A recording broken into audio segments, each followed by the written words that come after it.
시청자 여러분 안녕하십니까? 2월 28일 수요일 굿모닝 YTN 1부 시작합니다. 먼저 주요 뉴스 보고 오겠습니다.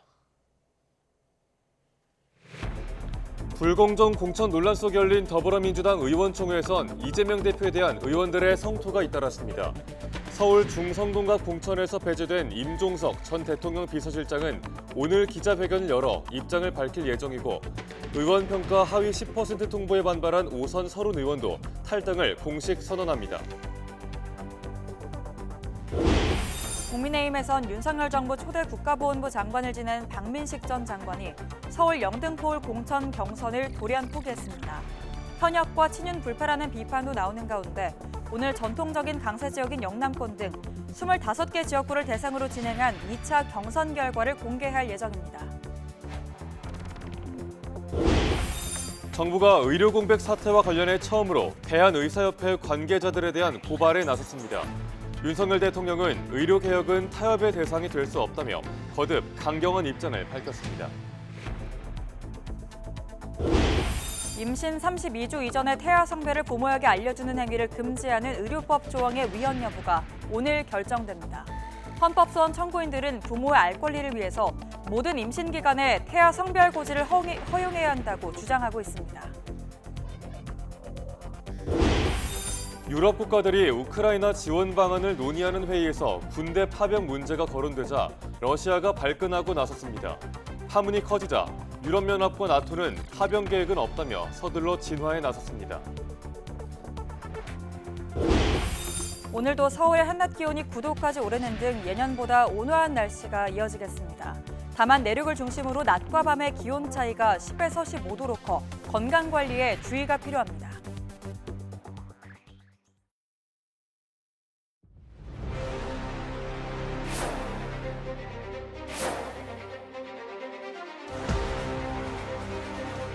서울 중구 성동구 갑에 대변인 후보자를 추천하는 것으로 의결하였습니다.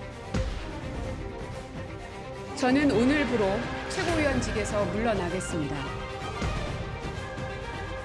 30년을 몸담고 충성해왔던 더불어민주당을 떠나고자 합니다.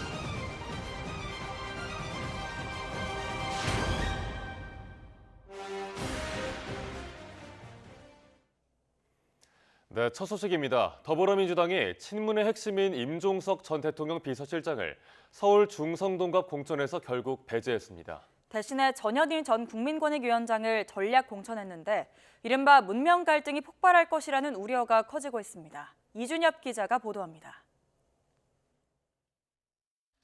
민주당 전략공천관리위가 대표적 전략지역구인 서울 중성동갑 후보로 전현희 전 국민권익위원장을 선정했습니다. 몇 차례 결정을 미룬 끝에 임종석 전 대통령 비서실장을 배제하기로 결론낸 겁니다.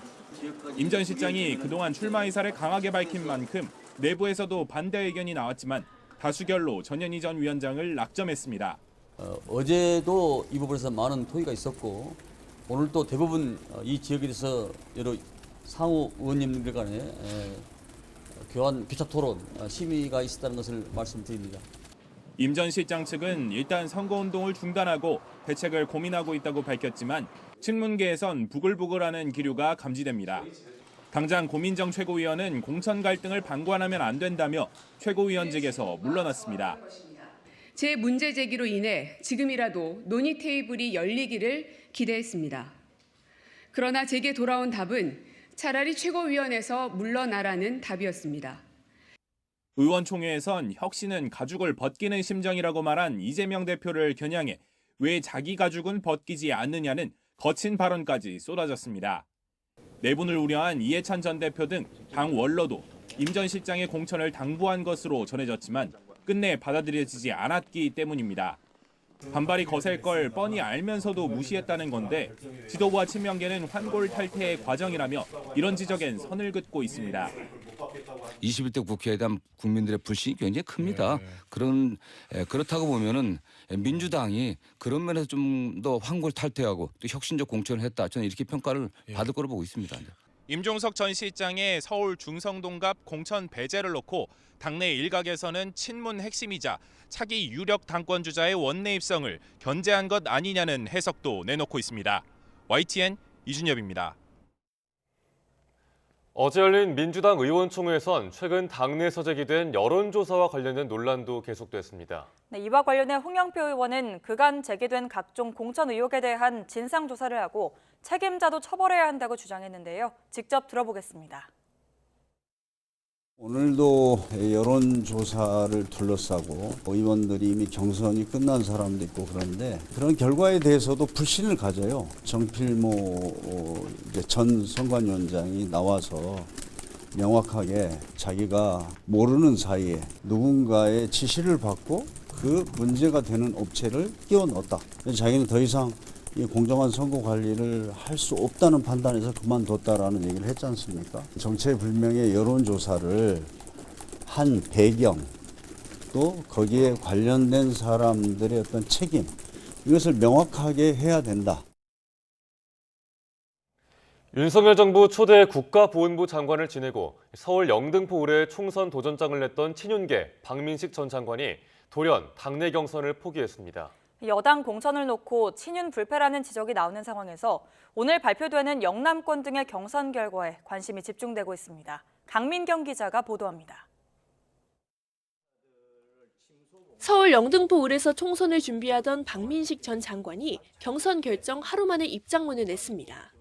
경선을 포기하고 경쟁 상대인 박용찬 전 당협위원장을 지지하겠다는 겁니다. 총선 승리를 위해선 후보를 조속히 확정해야 한다고 밝혔지만 지역에서 오랫동안 기반을 닦은 인사와의 경쟁이 부담됐을 거란 해석도 나왔습니다. 부산 재선 출신으로 격전지 탈환을 앞세워 연고가 없는 지역에 도전장을 냈기 때문입니다. 충남 지역 사선 중진으로 공천 배제, 즉 컷오프 대상으로 거론된 이명수 의원은 이번 총선에 나가지 않기로 했습니다. 국민의힘 총선 승리와 윤석열 정부의 성공을 생각하며 저는 대의 멸치의 길을 선택하고자 합니다.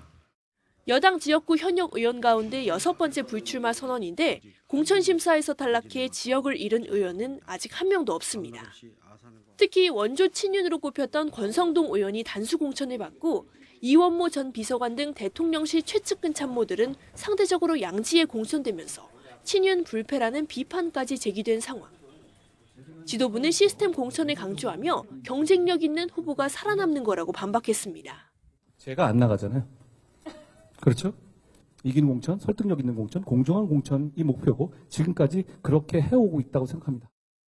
잡음 없지만 쇄신도 없는 무감동 공천이란 지적이 나오는 가운데 시선은 오늘 발표되는 25곳의 경선 결과를 쏠리고 있습니다. 중량감 있는 인사들이 대거 포함돼서입니다. 사선의 김기현 전 대표와 박맹우 전 울산시장이 맞붙은 울산 남을, 오선 주호영 의원과 정상환 전 인권위 상임위원이 나선 대구 수성 갑이 우선 눈에 띄는 지역입니다.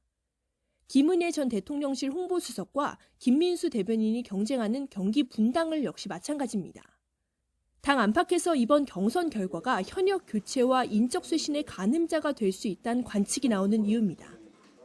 국민의힘은 대구 경북과 서울 강남권의 빈 곳엔 이른바 국민 공천을 검토하고 있습니다. 지지세가 강한 지역에 국민이 직접 추천한 새로운 인물을 등판시켜 감동 없는 공천이란 비판을 불식하려는 의도로 풀이됩니다. YTN 강민경입니다. 윤석열 대통령이 의료개혁은 타협의 대상이 될 수 없다며 의대 정원 2,000명 증원은 최소한의 필수 조치라고 강조했습니다. 의사들의 집단 행동에 대해선 국민의 생명과 안전을 위협하는 건 어떠한 명분으로도 정당화될 수 없다고 경고했습니다. 권남기 기자입니다. 윤석열 대통령과 17개 시도지사가 모인 중앙지방협력회의에선 최대 현안인 의료개혁이 화두로 올랐습니다. 윤 대통령은 갈수록 수위를 더하는 의사들의 집단 행동에 대해 어떤 명분으로도 정당화될 수 없다고 비판했습니다. 지금 의대 증원을 해도 10년 뒤에나 의사들이 늘어나기 시작하는데 도대체 언제까지 어떻게 미루라는 것입니까? 그러면서 의대 정원 증원의 필요성은 여러 연구의 공통된 결론이라고 강조했습니다. 현재만 5천여 명, 2035년까지 만여 명의 의사가 필요한데 고령화나 의료 수요 확대, 근로시간 감소 추세까지 따지면 더 많이 필요하다는 겁니다. 윤 대통령은 제때 제대로 된 치료를 받도록 하는 것이 국가의 헌법적 책무이자 복지의 핵심이기 때문에 의료개혁은 협상이나 타협의 대상이 될 수 없다고 단호하게 선을 그었습니다. 의대 정원 2,000명 증원은 이러한 국가의 헌법적 책무를 이행하기 위한 최소한의 필수적 조치입니다.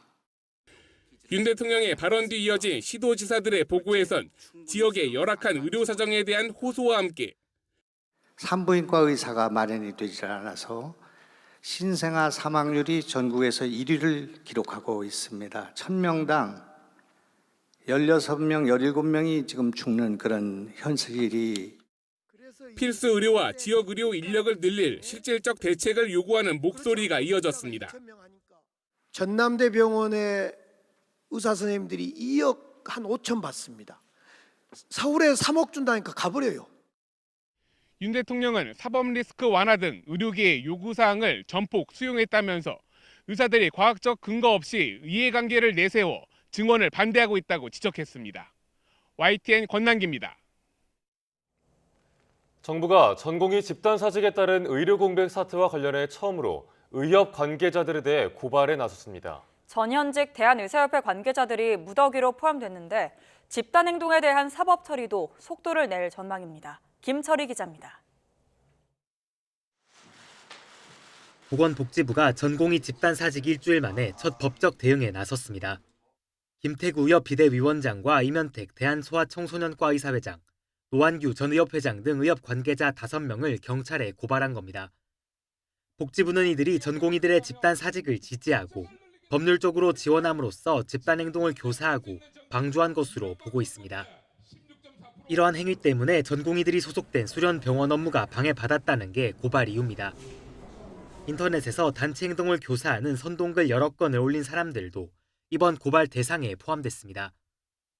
앞서 정부는 전공의들에게 오는 29일까지 업무에 복귀할 것을 요청하면서 미복귀자에 대한 면허 정지 처분과 함께 사법 절차 진행이 불가피하다고 밝혔습니다. 같은 날 이원석 검찰총장도 의료인이 있어야 할 곳은 현장이라며 복귀하지 않을 경우 법적 조치를 취할 수밖에 없다고 경고했습니다. 지켜지지 않을 경우에는 저희는 의료법에 정해진 절차를 따를 수밖에 없습니다. 그것이 국민의 생명권과 국민의 건강권을 지키는 또 국가의 책무라고 생각을 합니다. 이번 고발을 계기로 정부의 법적 대응이 본격적으로 시작될 거라는 전망이 나오는 가운데 경찰은 사건을 서울경찰청에 배당해 신속한 수사에 나설 예정입니다. YTN 김철입니다.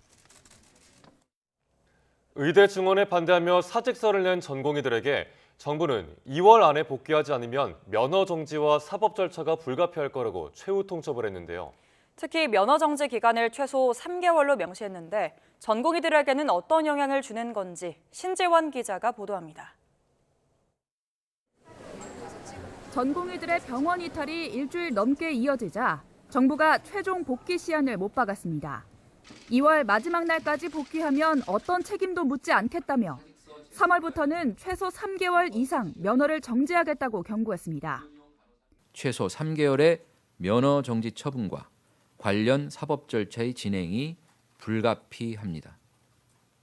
면허 정지 처분은 그 사유가 기록에 남아 해외 취업 등 이후 진로에도 영향을 미칠 수 있다는 점을 문제는 이 석 달이 정해진 수련 기간을 반드시 이수해야 하는 전공의들에게 결정적인 시간이라는 겁니다. 과목별로 4년 수련 전공의는 최소 3년 10개월, 3년 수련 전공의는 2년 10개월을 일해야 전문의 시험을 볼 자격이 주어집니다. 인턴 의사들도 1년 12달 중 최소 10달 이상 근무해야 수료할 수 있습니다. 2달 넘게 쉬게 되면 한 해를 통째로 날리고 결과적으로 전체 수련 일정이 1년 미뤄지는 겁니다. 정부가 면허 정지 기간을 최소 3개월로 명시한 것도 이 점을 고려한 것으로 보입니다. 특히 면허 정지와 같은 행정처분은 업무 개시 명령에 불응한 모든 전공의가 처분 대상이라 더 큰 압박이 될 수 있습니다. 가담 정도라든지 주동자 여부 이런 것들에 대해 따라서 수사 여부를 결정하는 게 가능한데요. 행정법상으로는 일괄적으로 모든 그 가담자한테 동일한 처분을 하는 게 가능하고 그게 오히려 이제 평등의 원칙에 맞다라고 이제 판단한 사례도 있습니다. 이런 가운데 정부는 전공의들의 빈자리를 간호사들이 채우도록 조치한다는 방침입니다. 다만 간호사의 업무 범위를 각 병원장이 재량으로 정하게 해 의료사고 등 분쟁의 책임을 일선 병원이 떠안을 수 있다는 우려가 나오고 있습니다. 또 전공의 업무를 다른 직군이 대신하는 데 한계가 명확한 만큼 정부의 채용 통첩에 얼마나 많은 전공의가 반응할지에 따라 의료 공백 확산 여부에 분수령이 될 것으로 보입니다. YTN 신지원입니다.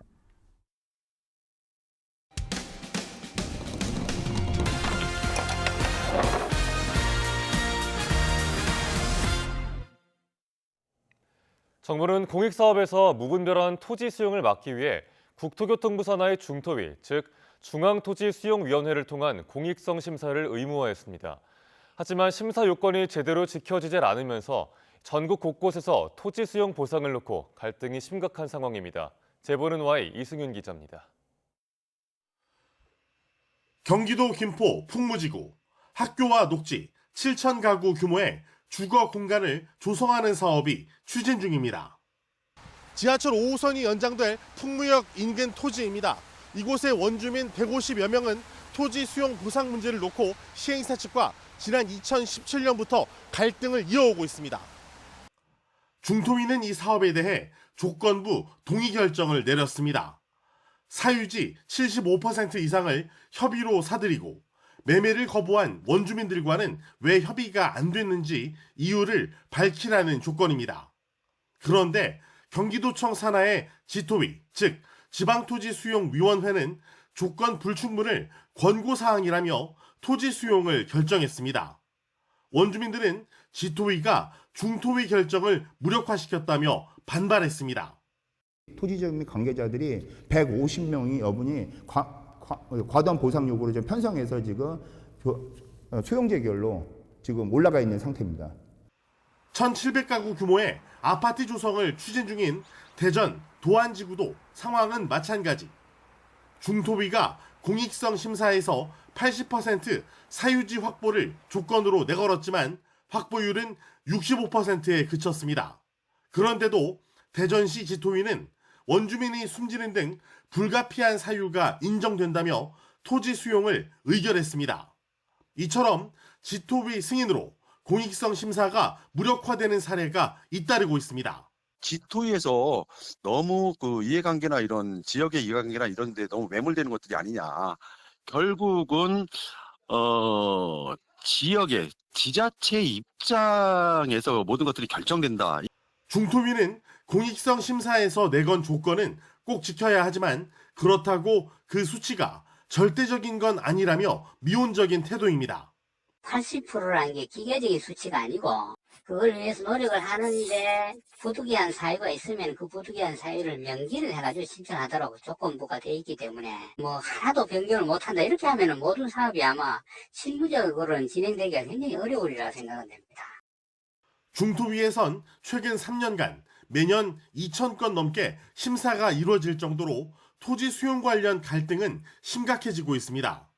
전문가들은 중토위에서 요구하는 조건들은 지토위에서 바꿀 수 없게 보완이 필요하다고 지적하고 있습니다. YTN 이승윤입니다. 충남 예산군이 운영하는 장애인 콜택시는 운전기사들도 대부분 장애인입니다. 장애인이 직접 차를 몰면서 다른 교통약자를 돕고 있는 겁니다. 그런데 운영을 위탁받은 지체장애인협회가 이상한 원칙을 내세워 장애인 운전기사 자리에 비장애인을 고용하기로 해 노동자들이 반발한다는 제보가 들어왔습니다. 제보는 Y, 이 소식은 양동훈 기자가 취재했습니다. 충남 예산군에서 장애인을 위한 콜택시를 운영하는 교통약자 지원센터입니다. 승객을 돕는 운전기사 대부분 장애인으로 1년 단위 계약을 하고 있습니다. 그런데 최근 위탁 운영자인 지체장애인협회가 계약이 끝나는 운전기사 3명의 재지원을 일방적으로 배제해버렸습니다. 3월 달에 나가시는 분들이 3분 계신데 서류 전형에서 다 불합격을 시켰습니다. 대신 이 자리들은 모두 비장애인으로 채워지게 됐습니다. 이곳에서 일하고 있는 운전기사는 모두 10명입니다. 지금은 그중 7명이 장애인이지만 머지않아 4명으로 줄어들게 됩니다. 노동자들은 지체장애인 협회가 장애인 고용을 위해 최선을 다해야 한다는 운영 규정을 무시했다고 호소했습니다. 왜 지체장애인 협회에서 비장애인으로 채워 일을 하려고 하고 장애인들을 밀어내는지 너무너무 답답합니다. 협회는 원칙을 따랐다고 반박했습니다. 신입을 뽑는 채용 공고를 냈기 때문에 경력자인 기존 장애인 노동자들을 탈락시켰고 나머지 지원자가 전부 비장애인이라 그중에 뽑았을 뿐이라는 겁니다. 관리 책임자인 예산군은 어찌하지 못하고 있습니다. 재고용 시 드는 추가 비용을 보전해주겠다고 기존 운전자 재계약을 유도하는 행정 지도까지 했지만 협회가 말을 듣지 않는다고 토로했습니다. 연장 계약을 하게 되면 호봉을 이제 인상시켜줘야 되니까 그런 부분에 대해서는 우리 군에서 추가적인 비용이 발생을 하면 부담을 하겠다. 그런 뜻까지 전달을 했습니다. 그러나 장애인 콜택시 위수탁 계약서를 보면 협회는 군의 지시사항을 이행해야 한다고 분명히 명시돼 있습니다. 장애인 노동자들은 이런 불합리한 일이 없도록 1년 단위 계약을 무기 계약으로 바꿔야 한다고 주장했습니다. 이미 충남 다른 12개 시군 장애인 콜택시 운전기사들은 무기계약직으로 전환됐습니다. 예산군 역시 협회에 무기계약직 시행이 필요하다는 공문을 보냈지만 협회가 거부하면서 논의는 중단된 상태입니다. 군의회는 행정지도와 공문을 따르지 않는 협회에 예산군이 운영권 회수 등 더 강한 제재를 해야 한다고 지적했습니다. 해당 팀장, 즉 공무원분들이 파견, 사무국장 대행 업무를 보시고 문제를 원만히 해결한 후에 다시 행정으로 복귀하셨던 일들의 사례가 있습니다. 장애인 노동자들은 어렵게 구한 일자리가 이상한 원칙 때문에 빼앗기는 일이 없게 해달라며 군청 앞에서 매일 집회를 열고 있습니다. YTN 양동훈입니다. 조국 전 법무부 장관 출판 기념회에서 윤석열 사단을 전두환 한화회에 빗대 비판한 이성윤 법무연수원 연구위원회 법무부 검사징계위원회 심의가 마무리됐습니다. 법무부는 어제 정부 과천청사에서 이 위원에 대한 징계위를 열고 징계 심의를 진행했지만 결과를 따로 공개하지 않았습니다. 이 위원은 징계위 출석 대신 입장문을 통해 윤석열 사단 비판 발언이 징계 사유인데 그 당사자들이 징계위원이라면 공정성을 믿을 수 있겠느냐며 어떤 결론이 나든 원천 무효라고 주장했습니다. 임은정 대구지검 중요경제범죄조사단 부장검사의 공무상 비밀누설 혐의 사건을 수사하는 고위공직자 범죄수사처가 대검찰청 압수수색에 착수했습니다. 공수처는 어제 대검감찰부 등의 검사와 수사관을 보내 압수수색 영장을 집행했습니다. 이에 대해 임 부장검사는 자신의 SNS를 통해 3년 전 글로 대검이 이제야 징계를 청구하고 이에 발맞춰 공수처가 수사하고 있다니 보기 민망하다면서 덤덤히 바라보고 있다고 밝혔습니다. 국가정보원이 아시아태평양 지역 5개국과 마약범죄 공동 대응을 위한 아시아 마약정보협력체를 출범시켰다고 밝혔습니다. 어제 서울에서 열린 첫 총회에는 국정원을 비롯해 캄보디아, 라오스, 필리핀, 베트남, 또 태국의 마약정보 수사기관들이 참여했습니다. 참가국들은 최근 역내 주요 마약 조직의 세력 확대 양상과 사이버 공간을 활용한 마약 밀매 실태를 논의하고 다자 간 공조 체계를 강화하기로 했습니다. 러시아는 한반도를 비롯한 태평양 지역에서 미국의 군사활동이 증가하는 것에 대응해서 러시아 동부국경지대 안보를 강화하겠다고 밝혔습니다. 세르게이 쇼이구 러시아 국방장관은 간부회의에서 미국은 한반도와 타이완 지역의 긴장 고조를 구실로 서태평양 지역의 군 주둔을 확대하려고 한다면서 이에 맞서 동부 군관구 전투력을 높일 방침이라고 말했습니다. 유럽 국가들이 우크라이나 지원 방안을 논의하는 회의에서 군대 파병 문제가 거론되자 러시아가 나토와 직접 충돌할 수 있다고 경고했습니다. 파문이 확산하자 유럽연합과 나토는 파병 계획은 없다며 서둘러 진화에 나섰습니다. 황보현 기자입니다. 파병 논란은 파리에서 열린 우크라이나 지원 회의에 참석했던 피초 슬로바키아 총리의 자국 TV 연설에서부터 시작됐습니다.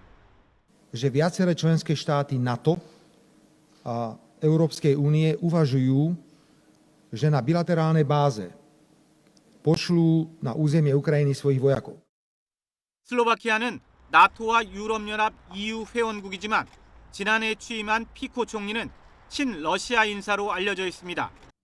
회의를 주재한 마크롱 프랑스 대통령도 파병 문제를 논의한 사실을 공개했습니다. officiel assumé et endossé des troupes au sol, mais en dynamique, rien ne doit être exclu. 서방 지원이 절실한 우크라이나는 반색했습니다. 우크라이나 대통령실은 마크롱 대통령의 파병 관련 발언에 좋은 일이라고 짧게 답했습니다. 반면 러시아는 발끈했습니다. 파병 문제는 매우 중요한 요소라면서 만일 파병한다면 나토와 러시아가 직접 충돌할 수도 있다고 경고했습니다. В этом случае уже нужно говорить не о вероятности, а о неизбежности. Вот так и оцениваю. И также должны оценивать эти страны, отдавать себе в этом отчет. 파문이 커지자 회의에 참석했던 나토 최전선 폴란드와 체코는 공동 기자회견에서 무기 지원은 하겠지만 파병 계획은 없다는 점을 분명히 했습니다. 미국 역시 파병에 부정적인 견해인 가운데 EU 집행위원회와 나토는 우크라이나에 병력을 보낼 계획이 없다며 서둘러 진화에 나섰습니다. There is no decision at the EU level about any kind of sending of troops or ground forces to Ukraine to fight.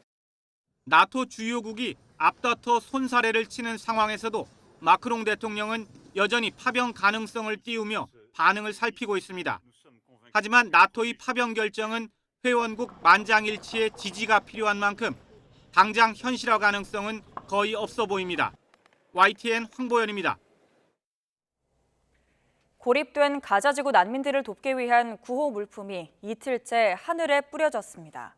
식량이 끊겨 굶주림에 시달리고 있는 사람들에게 유일한 희망이 되고 있습니다. 신웅진 기자입니다. 가자지구 상공에 이틀째 낙하산이 펼쳐집니다. 난민들을 위한 구호 물품입니다. 요르단이 수송기 석 대를, 그리고 이집트, 카타르, 프랑스, 아랍에미리트가 각각 한 대씩 지원해 모두 7대가 동원됐습니다.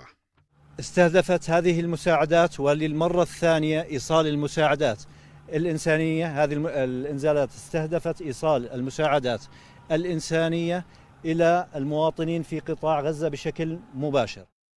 첫날 의약품 등 구호 물품을 공수한 데 이어 둘째 날 해안가에는 배고픈 난민들을 위해 주로 식량을 던졌습니다.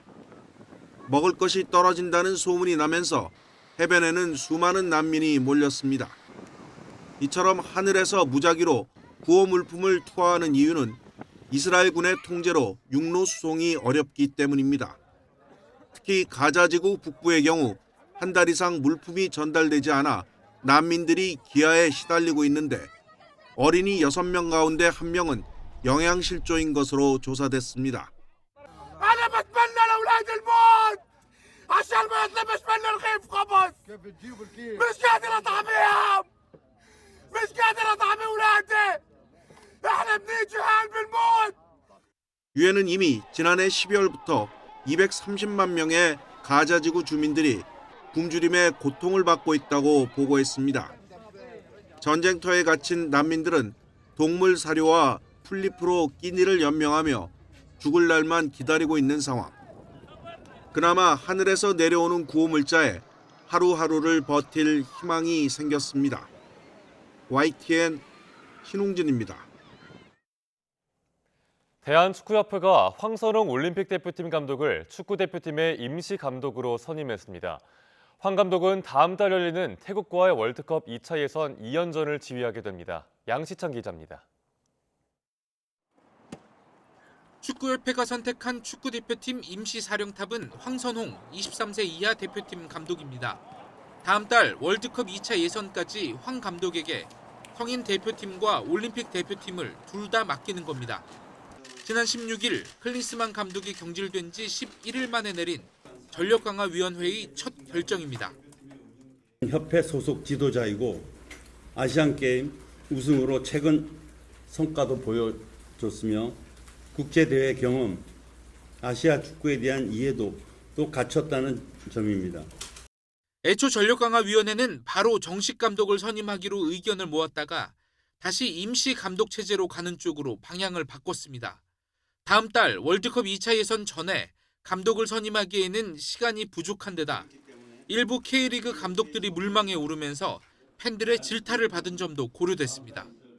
국민들의 지지와 응원을 받을 수 없고 제대로 된 리더십을 발휘할 수 없다면 방향을 바꾸는 게 맞다는 의견이 나왔습니다. 일단 모양새는 갖췄지만 우려도 적지 않습니다. 비록 최종 예선은 아니지만 한국 축구 사상 처음으로 겸임 감독이 월드컵 예선을 치르게 돼 부담감이 적지 않고 이 시기 올림픽팀도 사우디 암만에서 열리는 친선 대회에 참여하는 일정을 소화해야 합니다. 이 대회가 바로 다음 달인 4월 진행되는 올림픽 최종 예선의 마지막 시험대라는 점도 우려를 키우는 대목입니다. 우선 월드컵 2경기를 치르는 동안 황 감독은 성인 대표팀에 집중하고 같은 기간 치러지는 올림픽팀의 친선 대회는 황 감독 없이 현 올림픽팀 코치진이 지휘합니다. 또 4월 올림픽 예선은 다시 황 감독이 팀에 복귀해 지휘할 예정입니다. 코치들과 긴밀하게 협의해서 우리가 4월달 예선을 치르는데 부족함이 없이 준비할 것이고요.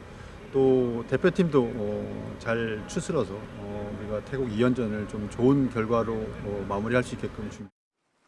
황 감독 임시 체제로 시간을 번 전력강화위원회는 정식 감독 선임을 늦어도 5월까지는 마무리하겠다는 계획입니다. YTN 양시창입니다.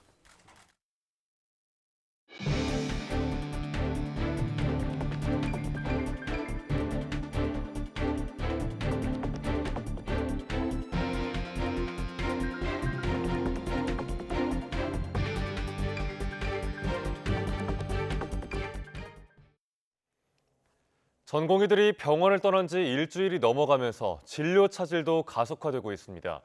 정부는 아직 중증 환자 진료에는 여력이 있다고 보고 간호사의 업무 범위를 늘리는 시범 사업도 시작했습니다. 보도에 김평정 기자입니다.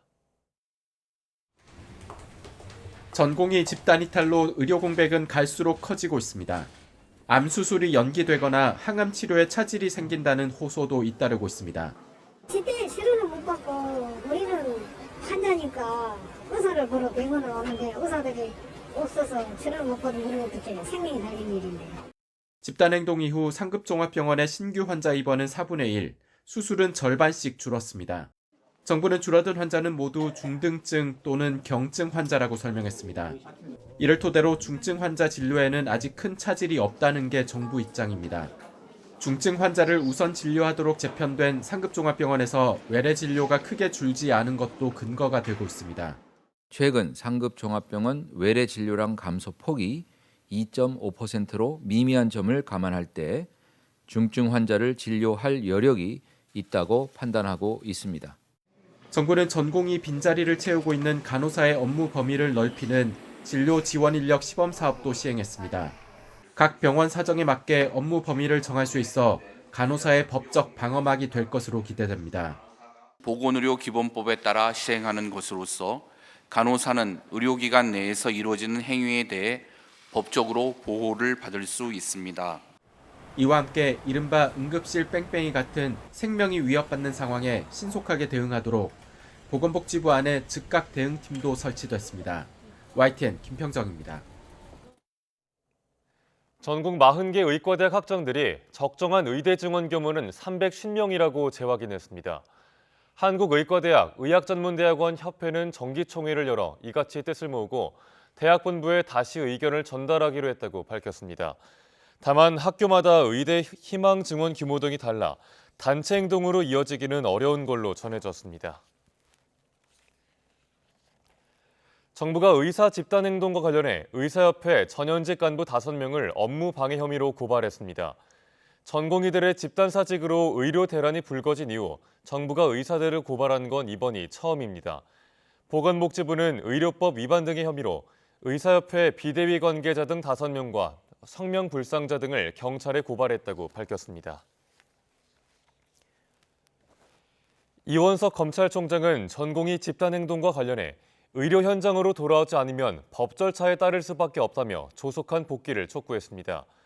이 총장은 어제 수원고등검찰청과 수원지방검찰청을 격려 방문한 자리에서 의료법이 정한 절차에 따르는 게 국민 생명과 건강권을 지키는 국가의 책무라며 이같이 밝혔습니다.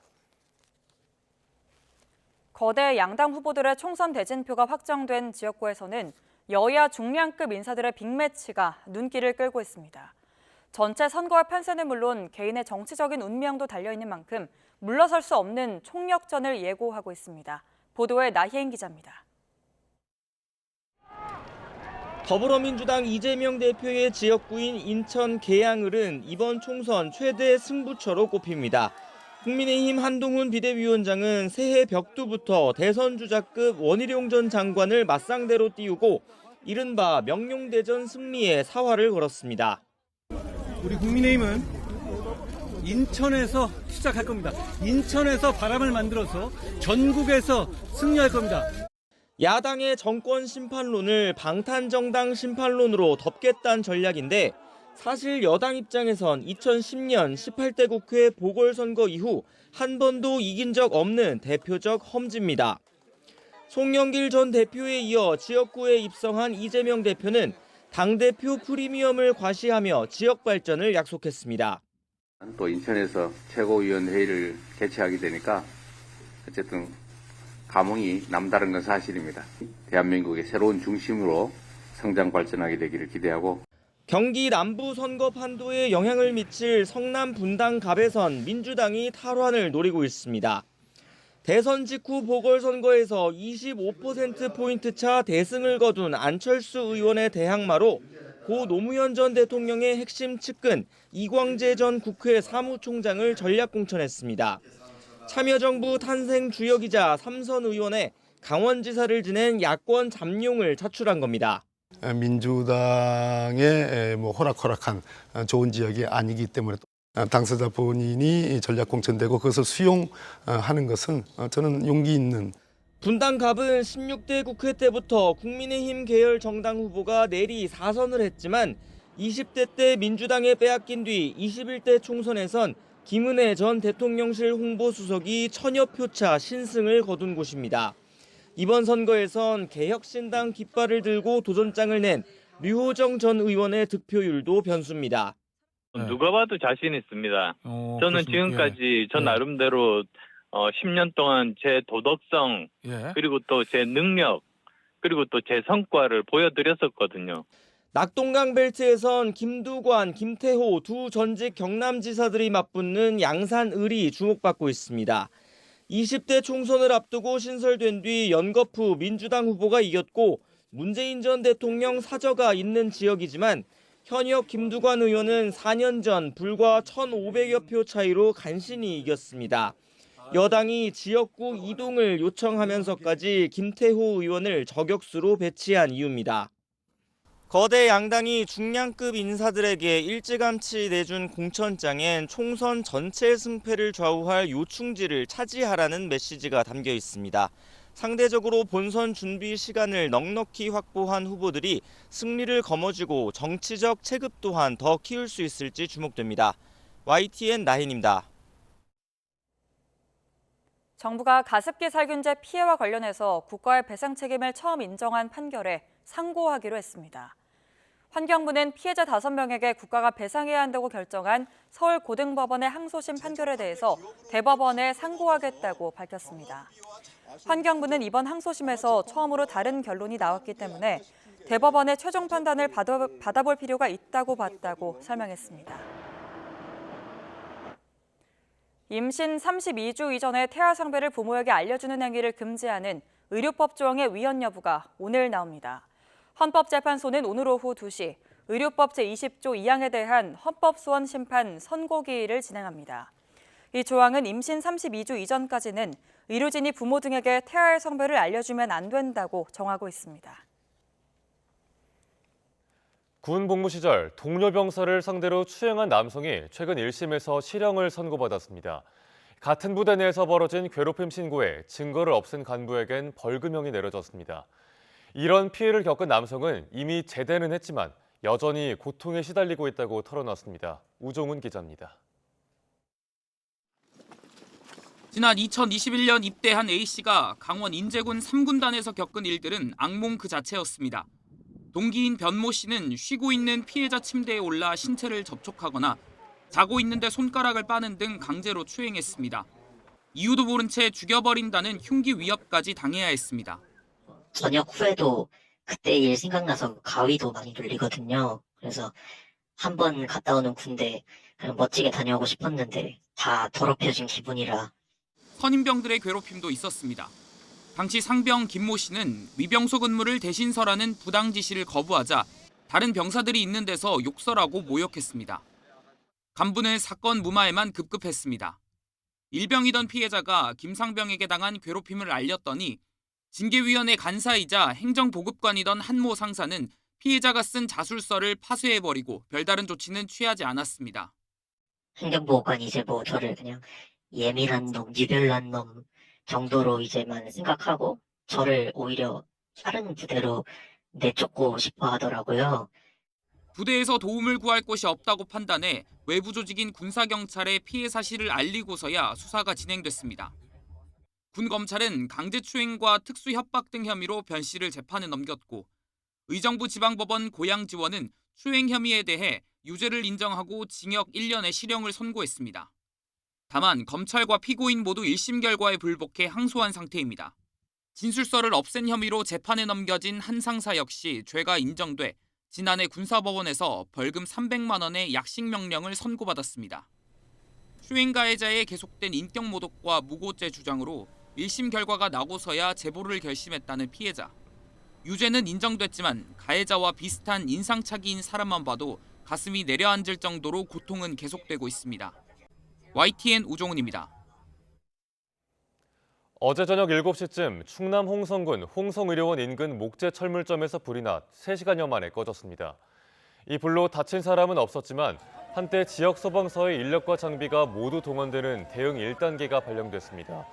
소방당국은 야적장에 쌓여있던 자재에서 불이 시작된 걸로 보고 정확한 화재 원인을 조사하고 있습니다. 어제 저녁 8시 반쯤엔 서울 쌍문동 4층짜리 건물 1층 고깃집에서 불이 나 20여 분 만에 꺼졌습니다. 불이 나자 식당 안에 있는 손님과 직원 등 46명이 급히 대피했고 다친 사람은 없는 걸로 파악됐습니다. 소방당국은 고기를 구울 때 나는 연기를 빼내는 공조 설비에서 불이 시작된 걸로 보고 정확한 피해 규모를 조사하고 있습니다. 직원들에게 폭행을 일삼고 사직을 강요해 법정에 서게 된 축협조합장이 반성문 10장을 써내면서 판사에게 선처를 호소했습니다. 하지만 검찰은 징역 2년의 실형을 구형했고 피해자 측에선 엄벌을 촉구하고 나섰습니다. 김민성 기자의 보도입니다. 지난해 9월 한 장례식장. 한 여성이 빈소 구석으로 남성들을 끌고 가더니 삿대질하며 불만을 드러냅니다. 펄쩍 뛰며 한참을 화내다가 분을 못 이겨 발로 정강이를 걷어차고 빈 소주병을 들어올려 위협하더니 급기야 주먹을 휘두릅니다. 1시간쯤 지나 이번엔 인근 한우 식당. 신고 있던 신발까지 벗어 마구 때리는데 남자 직원들은 전혀 저항하지 못합니다. 폭행을 일삼는 이 60대 여성은 전북 순정축협 고모 조합장. 당시 어떤 일이 있었는지는 고 조합장 지시로 녹음된 음성 파일에 고스란히 담겨 있습니다.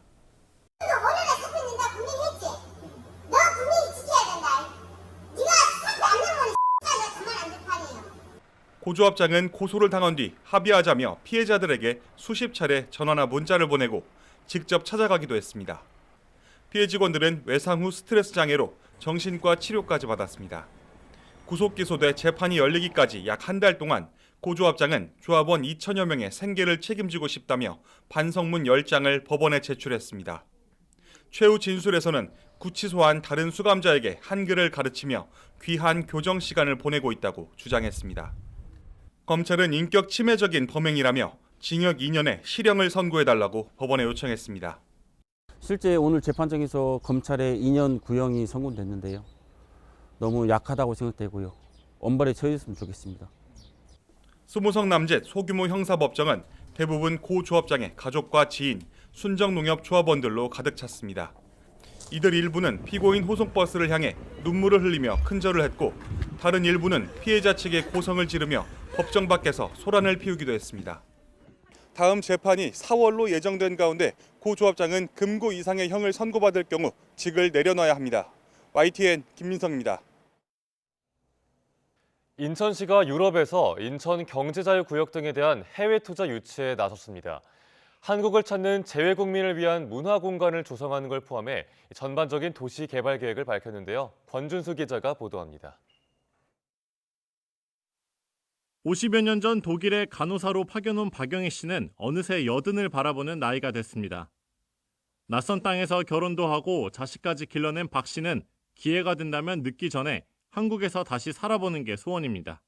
예, 아무래도 저희 그 고향이고 고국이니까 그립죠. 제가 살았던 나이 살던 고향을 언제든지 그리고 있어요. 근데 그거를 감히 그린다는 자체가 하나의 호강이라고 생각해요. 왜냐하면 이루어질 수 없는 일이기 때문에.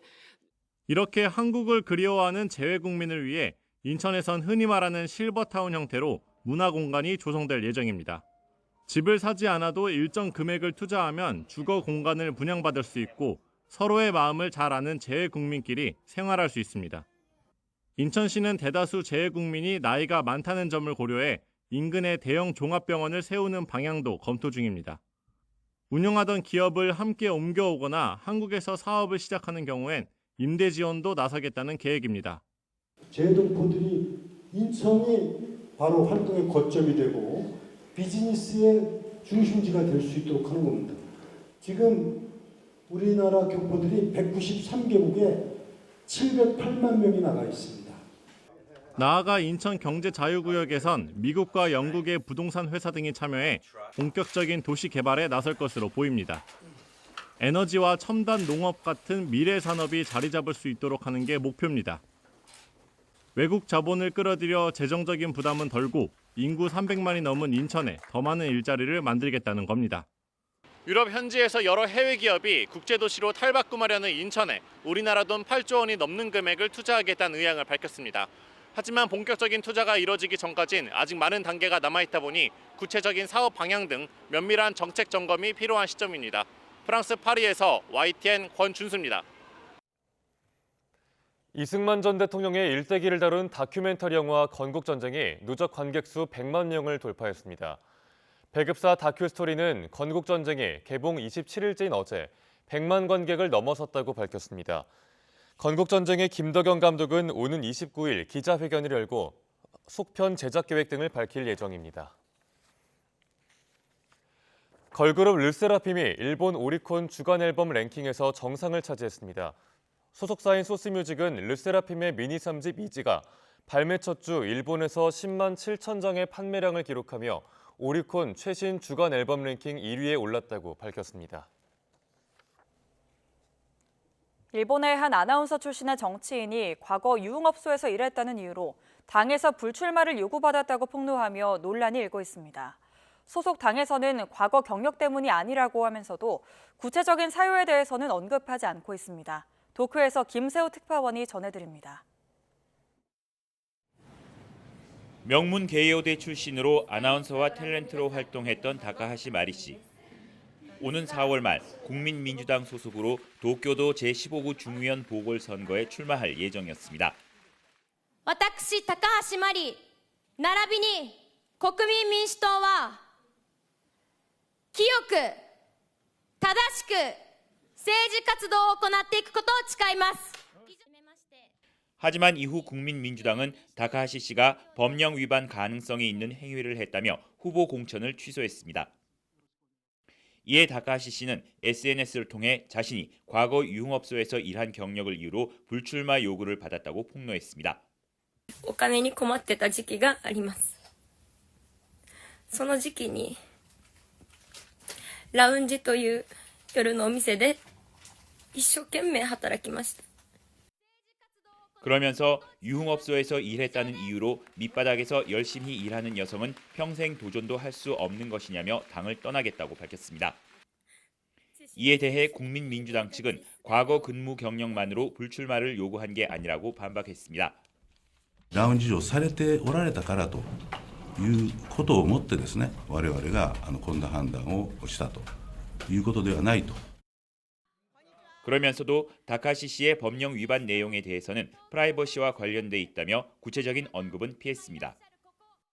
일각에서는 정치 비자금 문제로 집권 자민당 지지율이 폭락하고 있는 데 비해 자신들은 윤리적 문제가 없다는 것을 부각해온 국민민주당이 그의 과거 경력을 부담스러워했을 수 있다는 해석도 나옵니다.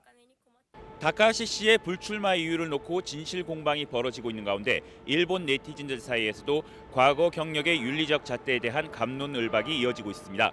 도쿄에서 YTN 김세호입니다. 미국과 영국이 이란 혁명수비대 쿠두스군 부사령관과 이란의 지원을 받는 예멘 후티 반군 관계자를 공동으로 제재했습니다. 미 재무부 해외자산통제국은 영국 정부와 공동으로 쿠두스군 부사령관과 후티 반군 구성원 1명에 대해서 제재 조치를 취했다고 발표했습니다. 재무부는 또 이란의 물품을 후티 반군과 쿠두스군에 배송하는 데 사용된 선박의 소유주와 운영자도 제재 대상에 올렸다고 전했습니다.